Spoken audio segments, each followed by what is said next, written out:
तो एक प्राचीन कथा के अनुसार कहा जाता है कि तोरण नाम का एक राक्षस था जो शादी के समय दुल्हन के घर के द्वार पर तोते के रूप में बैठ जाया करता था। तोते का रूप धारण कर लेता और दुल्हन के घर के मुख्य द्वार पर बैठ जाया करता था। जब दूल्हा द्वार पर आता तो वो राक्षस दूल्हे के शरीर में प्रवेश कर जाता था और दुल्हन से स्वयं शादी रचाकर उसे परेशान करता था। एक बार की बात है, एक साहसी और चतुर राजकुमार की शादी तय हुई। शादी के समय जब वो दुल्हन के घर में प्रवेश कर रहा था तो उस राजकुमार में कुछ दैवीय शक्तियां थी। तो अचानक उसकी नज़र उस राक्षसी तोते पर पड़ी। वो तुरंत समझ गया कि ये राक्षस है और उसने तुरंत तलवार निकाली और उसे मार गिराया और फिर शादी संपन्न हुई। बताया जाता है कि उसी दिन से तोरण मारने की परंपरा शुरू हुई। आपने कभी गौर किया है? आपको पता लगेगा कि इस रस्म में दुल्हन के घर के दरवाजे पर लकड़ी का तोरण लगाया जाता है जिस पर एक तोता लगाया जाता है।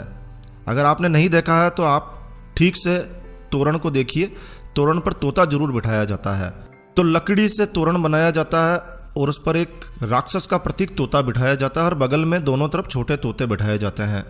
दूल्हा जब शादी के समय वधू के मुख्य द्वार पर आता है तो तलवार से उस लकड़ी के बने राक्षस रूपी तोते को मारने की रस्म पूर्ण करता है।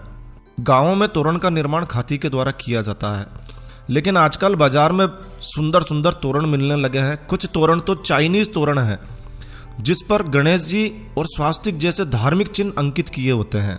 और फिर क्या होता है, दूल्हा बगैर जानकारी के उन पर तलवार से वार करता है, तोरण मारने की रस्म पूर्ण करता है, लेकिन जानकारी नहीं होती है और वो गणेश जी और स्वास्तिक जैसे पवित्र चिन्हों पर अपनी तलवार चलाता है।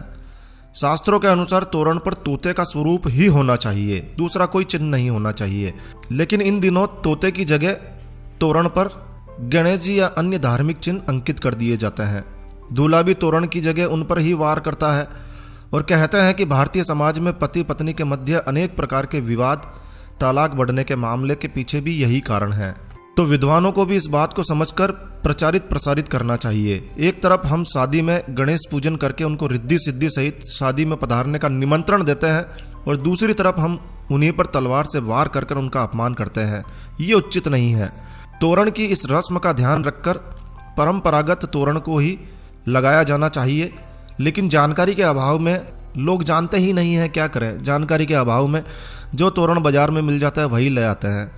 तो इस बात का विशेष रूप से ध्यान रखें कि इस बार जब भी किसी की शादी हो और यदि आपकी नज़र इस प्रकार के तोरण पर पड़े तो उसे समझाइए और हो सके तो इस वीडियो को अधिक से अधिक शेयर कीजिए। यदि आप हिंदू हैं, हिंदू धर्म को, हिंदू परंपराओं को जिंदा रखना चाहते हैं तो इस वीडियो को ज़रूर से शेयर कीजिए।